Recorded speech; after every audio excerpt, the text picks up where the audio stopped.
Today breaking news: father son charged in connection with death of pregnant Texas teen boyfriend. Police say Police in San Antonio, Texas said Wednesday night they have arrested a father and son in the death of pregnant teenager Savantha Soto and her boyfriend after their bodies were found in a car in an apartment complex parking lot last week.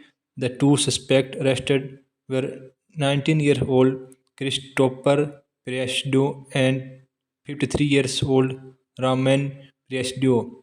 Washington Moscow told news media late Wednesday night the son will be charged with capital murder and the father abuse of a corpse, Moscow said. All the latest breaking news, all the world, please subscribe channel and share my channel. Thank you for watching video.